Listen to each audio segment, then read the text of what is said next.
umutot pa. Oh, galing ah. Ayun, karamihan dito din, puro mga long sleeve. Guys, may bago kaming pusa. Ang pangalan niya Toblerone.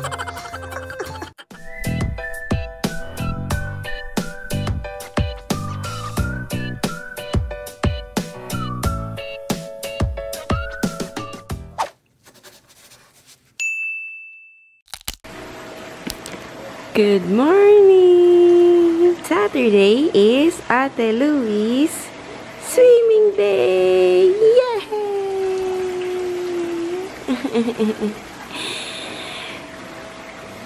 Good morning!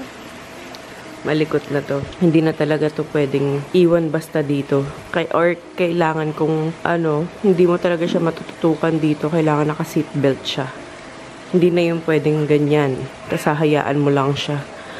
Kasi, ayan oh. Sumisipa-sipa na oh. Pag napalakas yung sipa niya, baka kasi malaglag. So, kailangan talaga naka-seatbelt. Dati kasi wala siyang kalaban-laban pag nandito siya. Nakahiga lang siya. Ngayon, hindi na pwedeng pabayaan dahil malikot na. No. Ano yun? May tissue. Good morning. Good morning, KitKat.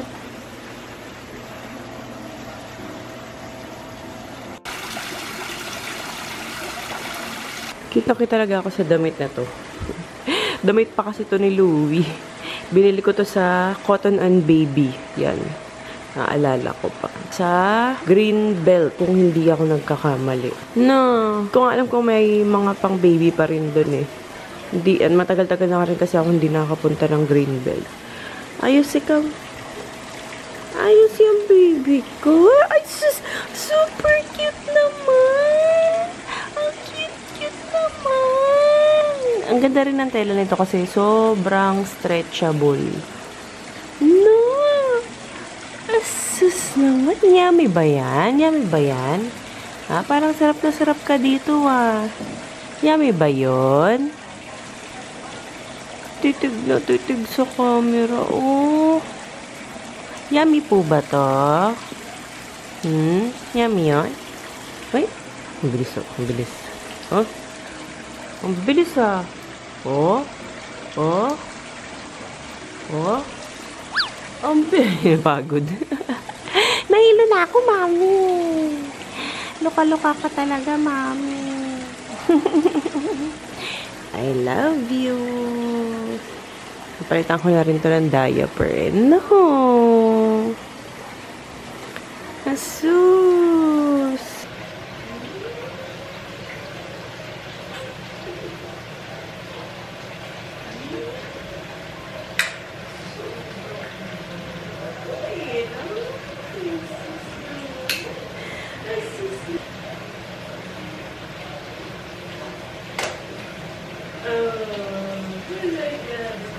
Yan. Okay na. Secured ka na. Secured na yung baby ko na. Asus. Itong Oribel na to, galing sa Eda Mama. Yan siya. Umutot pa. Umutot pa yan. Konti na lang, ilalagay na natin yung table mo dito. Tapos lalagyan na kita ng food. Naalala ko tuloy nung mga una-unang vlog ko. Halos kalahati ng vlog ko, yung kumakain lang si Louie. Tapos ang tiyaga ako maglagay ng ng tawag dito ng sound effect na kumakain siya habang yung bawat subo niya may sound effect. Opo! Ngayon, kay Oli naman natin gagawin. Pag nag-eat siya na sa ngayon yan muna kainin mo. Na ay, ang ganda. Sobrang ganda. Gulat siya. Nalalaki yung mata. Ito na yung morning routine pala namin. Ayan. This is clapping. Mama. And you say Dada? Dada. Good job. Can you do this? Do this and a bus will come out. A bus. Good job. Say beep beep and maybe the bus will beep. Yun. Mukhang mahangin ngayon ah.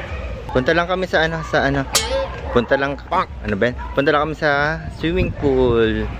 Kasi nandun sila ate. Diba, Louie? Ay, hindi pala. Anong pangalan mo? Diba, Oli? Punta lang natin si ate. Dito pala mga friends ni Ayi.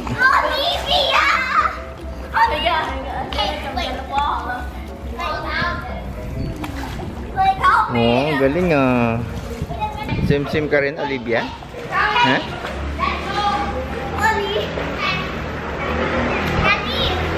Ah. Oh, galing ah. Tingnan mo si ate. Oh, galing ni ate.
Ano?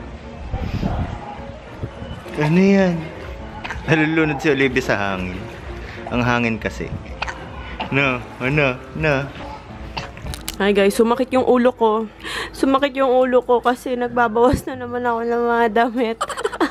Di na kasi talaga kaya. Bibigay na yung rod ba tawag doon pa? Yung rod ng walk-in closet namin. Talagang nakabengkong na siya. Yung isa nga, di ba, bumigay na. Buti na lang pinapakilos ako nitong batang to.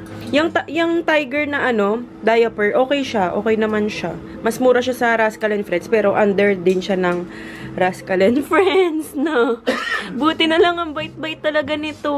Pag gantong oras kasi mahimbing tulog niya, kakagising lang niya ngayon. Pero ayan yung mga pero may mga na ako, nasa likod pa. Mga dresses naman yon. Ito yung mga top. Ang dami ko na namang tinanggal. Tas meron pa dito, oh. Ayan, may mga Shein, may mga, madami dito Uniqlo. Yes. Ginive up ko na rin ang Uniqlo. Yung mga ibang Uniqlo ko na alam kong hindi ko na gagamitin. Ito meron pa tong tag. Dalawa to eh. Yan. Matagal ko pa kasi kung itatabi ko na naman to, matagal ko na naman siyang masusuot kasi nga, ang hanap ko ngayon yung madaling magpa-breastfeed. Ito mataas yung niyan, oh. Yung neckline niya. Kaya sabi ko, sige na, i-let go ko na muna to. So, yun yung mga makikita nyo. Follow nyo ulit. Doon pa rin, ilalive selling pa rin to ni Mitch, yung friend ko. Monday Casuals sa Facebook. Follow nyo sila. Ayan, oh, puro Uniqlo. Ito yung mga 2018-2019 ko mga binili na mga basic na hindi ko talaga sila kayang i-let go. Ayan, oh, may mga ganto pa, may mga tag-tag pa yan. Ito Uniqlo din. Pero kailangan na. Matagal ko pa siya magagamit. So, tignan nyo naman yung mga pinag-iisip kong mga damit. O, tignan nyo. Sa Shopee kasi to. XL to. Hindi ko alam bakit ganito yung XL nila. Kasya kay Louie. Kids edition. Kids edition. So, ganyan siya. Kaya, yung mga mahilig sa ganito yan. Mostly, maraming sa mga top ko, mga knitted. Nag-knitted era ako nung, 2020 and 2021. Sobrang hilig ko sa knitted nun. Ito pa. Yan, Uniqlo din yan. Ang dami. Asus, Meron ding mga ano dito, mango. Yan, ang dami ring mango dito. Mango, Zara. Ang dami kong mango pa kasi gawa nung ano, Laika. Mga Laika gems ko. Oo. Tapos yan, ito mga pants. Tumitingin din ako kung may mga magagamit pa si Ayi dito. Nasa playground pa kasi si Ayi. Kaya, ayun, antayin ko kung baka may gusto siyang mga pants dito. Ito, mga skirt to, mga corduroy na skirt. Yan. Shein pa. Yang mga yan. Ayaw nang lokohin yung sarili ko. Sayang lang sa space. Kapag may gusto kong bilhin na damit, hindi ko maano kasi wala mang paglalagyan. So, ayan.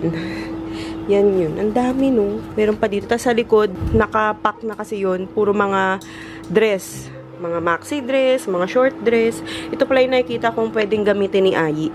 Ito, Uniqlo din to. Ito yung sinuot pa namin to sa Disneyland. Eh, mahilig sa jacket din kasi talaga si Ayi. Kasi mana sa akin. Tapos, itong Forever 21 na parang ganyan, na jacket. Oy! Bakit? Parang kinurot ka naman dyan. Ayan, nadagdagan pa ulit. Ang bilis ko mag-ano na ngayon, mag-let go ng mga damit ngayon na. Pero ayan, ito yung mga oversized shirt. Ang dami nitong nagre-request noon pa na ibenta ko tong mga oversized shirt. Kaso hindi ko pa talaga kaya ng mga panahon na yun. Ngayon, kaya ko na. Kasi bumibigay na talaga yung walk-in closet namin. Ayan, oh, yung mga Elmo. Ayan, ang dami ring naghahanap nito. Yan, ito yung mga Garfield. Yung mga sinuot ko kasi sa TikTok dati. Pag nagti-TikTok ako, puro naka-oversize shirt ako. Ayan, nag-let go na ako nung iba. Pero may tinira pa din ako. Tapos, ito, mga plain din. Sobrang dami ko kasing plain. So, nagtira na lang ako ng konti. Ito yung mga hindi ko na masyadong nagagamit. Yung mga tinira ko, mostly puro mga V-neck. Para nga mas madaling magpadede. Ito, puro mga round neck to eh. Yan. Matagal ko pa kasi talaga siyang masusuot. So, yun. Ang dami na. Plus yung nandun pa sa ano, likod. Ayan, naayos na ni Daddy Al yung mga damit ko na ibebenta. Grabe no. Pero meron din kina Ayi, hindi ko palang naaayos. Ayan yung mga damit kong ibebenta. Napakadami. Pero parang hindi pa rin nabawasan yung ano ko, walk-in closet. Yung walk-in closet namin. Puro sa akin lang to. Ayan siya. Halo-halo na yan. Meron din mangilan-ngilan dito na pangbuntis. Tapos yung ginamit ko nung photoshoot, maternity shoot ko, nandito din, nilagay ko rin dito. Tapos yan, mga oversized shirt, yung mga panglamig-lamig ko, yung mga long sleeve, mga knitted, nandyan yan. Tapos, ano pa ba? Meron pa nga dito, ayun oh, may mga tag pa yan. Uniqlo, H&M, yung mga nabili ko sa Bangkok dati, nandito din. Tapos, may mga mangilan-ngilan na swimsuit din na hindi ko pa naman nasusuot. Yun yung bigla ako nabuntisin. Namili ako ng mga swimsuit kasi magsa-summer tapos buntis. So, yun. Hindi ko siya nasuot. May ano pa, may ganun pa. May plastic pa yung sa may underwear banda. Ayun, karamihan dito din, puro mga long sleeve. Yan, kung mahilig kayo sa mga long sleeve, ganun, mga knitted, yan. Follow nyo lang, Monday Casuals. Yung kina Ayi, aayusin ko pa. Tapos, ito yung mga pinamana ko na kay Ayi. Ito, hindi ko rin to halos nasuot. Yung mga Uniqlo ko. Sabi ko siya na lang magsuot. Ayan, mga Uniqlo kong shorts, pang workout ko sana nung bago ako mabuntis. Yun. Yung gaganda pa. Oh. Halos hindi ko pa talaga nasuot. Siguro ito lang. Ito pa lang nasusuot ko. Pero itong dalawa, yan, tsaka ito, hindi ko pa to nasusuot. Puro Uniqlo. Ang ganda ng ano, quality. Tapos yung mga ibang pang workout ko din, yan, kay Ayi na yan. Pwede niya gawin pang ilalim kung gusto niya. Yan siya, mga Forever 21. Tapos ito, mga shorts pa. Tapos yung mga pantulog ko na Uniqlo, ayun palang nire-request pala niya sa akin, mga jogging pants. Buti madami akong jogging pants. Kasi pag lumalabas siya dito, sabi ko mag-jogging pants siya. Kasi minsan umuuwi, may mga sugat pag naka-shorts. So, mas tsaka yung mga lamok-lamok din kasi. So, ayun. Mas okay na yung naka-jogging pants siya. Ito yung mga paborito kong pantulog dati ng Uniqlo. Sa ngayon kasi hindi pa talaga kasya sa akin to. So, sayang naman. Pero gamit na gamit ko to. Kita nyo, kupas na. Kaya sabi ko, hindi ko naman pwede ibenta to. Ano? Kasi kupas na. Yung mga ano, maaayos to lahat ha.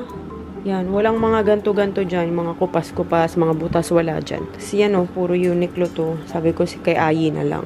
Sinukat naman niya na to kanina, so kasyang-kasya naman lahat. Yan, tapos yung mga pants ko, yung mga ilang oversize ko na Disney, mga Disney princess na oversize. Yan, yung mga galing ata to sa Sister Finds PH. Bet ni Ate Ayi. Yung mga jacket. Mahilig din kasi si Ate Ayi sa jacket. Pants. Yan. Sa kanya na yan. Ito. May pa. May tag pa.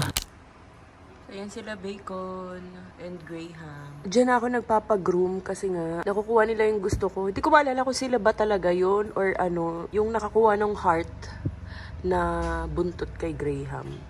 Inuna si Bacon, no? Kasi kapag ka, 3 pet pataas, libre na yung service fee. So, sinama ko na rin si Bacon. Usually kasi hindi talaga namin pinapag-groom si Bacon kasi nga syempre, ang laki. Tsaka, simpleng ligo lang naman yun. Hindi naman kailangan ng gupit-gupit. Ito si Graham, papa-de-shed namin. Tinali namin sa ngayon yan sila Graham at Bacon kasi nga, umiihi sila doon sa garden. Ang nangyayari, namamatay yung mga... Ang tawag din pa? Namamatay yung mga damo. Tsaka mga halaman. Ay, ang trip pa naman ni Bacon lalo, yung foxtail. Di ba yung foxtail lang mahal? Kaya nakatali sila ngayon. Pero ang haba ng tali ko, kung mapapansin nyo, talagang nakakaikot pa rin sila kahit nakatali. Pero may binili na kami, na-order mo na, yung parang gate siya ng mga aso na ihaharang namin dito. Ayoko kasi yung naka-fix, yung totoong gate talaga. Gusto ko, kapag nagbago yung isip ko, matatanggal ko siya anytime. So, ayun, yung parang dinidikit lang. Yung parang anong tawag doon? Parang fence lang. Yung fence lang. Yung parang baby gate sa mga hagdan, ganyan. Pero may nakita kami yung parang pwede siya dito. Pang mahaba. Lahat yan matatakpan. So, nandito lang sila sa garahe. Paikot-ikot lang sila. Sa ngayon, hindi namin talaga muna pinapasok yan sila Graham at Bacon kasi nga gawa ni Olivia. Tsaka si Louie nga, di ba, bigla na lang parang naano sa balahibo ng aso kapag inaatake siya ng allergic rhinitis niya. Wala naman dati si Louie allergic rhinitis, di ba pa? Nung mga baby siya hanggang 3 years old, wala siyang allergic rhinitis. Hindi naman to allergy. Nung pagpatak ng 3 years old, doon siya lumabas. Sabi niyong pedya na, ganun daw talaga. May mga ganun na, late na lumalabas. So, ayun. Kaya sa mga nagtatanong bakit hindi nasa loob si Graham, yun yung kasagutan dun. Kasi nga, ang nangyayari, ito, pag inatake ng allergic rhinitis, pumuputok agad yung sa ilong niya. Yung parang lining. Kasi sobrang nipis lang nung ni Louie sa ilong. So, yun. Pag bumahing siya ng bumahing, dumudugo. Right, Louie? Kaya alam niyang may allergy na siya sa pet's hair. So, ayun siya. Yun, ang laki pa rin ang nalalakad ni Graham. Ang lawak pa din. Hala! Nasira yung mo, Louie. Yung Crocs mo. Ba't hindi nyo tinabi? Nakatabi yun. Ang haba nga kasi nung yung tali? Ayan. Naabot to ni Bacon. Hala, nakagang.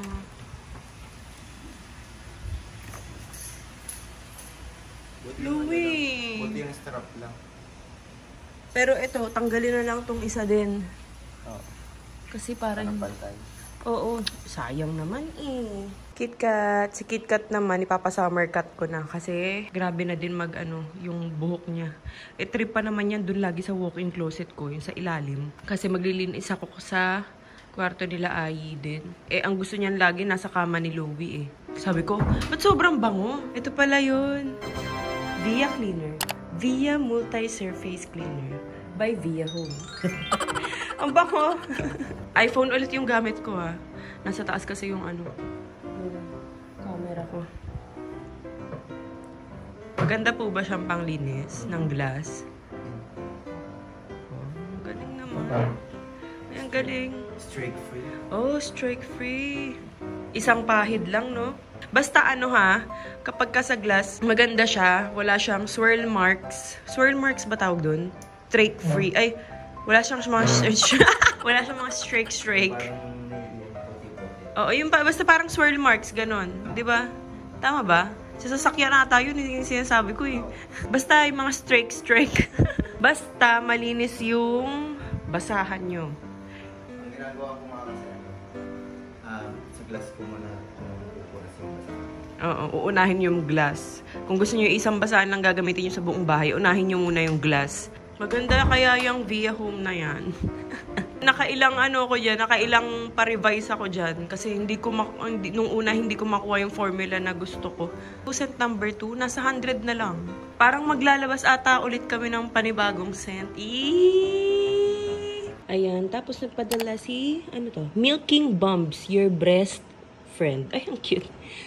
Your best friend. Open ko lang. Even at times when it doesn't feel like it, know that you are an amazing mom. Maraming salamat po, Milking Bumps. Ayan, so iba-iba siya. Mga lactation cookies. Ito matcha siguro to. Mamaya kakainin ko to. Excited ako. Pero yung iba, ilalagay ko muna siguro sa freezer para mas matagal. Tapos itotoko na lang siya. Guys, may bago kaming pusa. Ang pangalan niya Toblerone.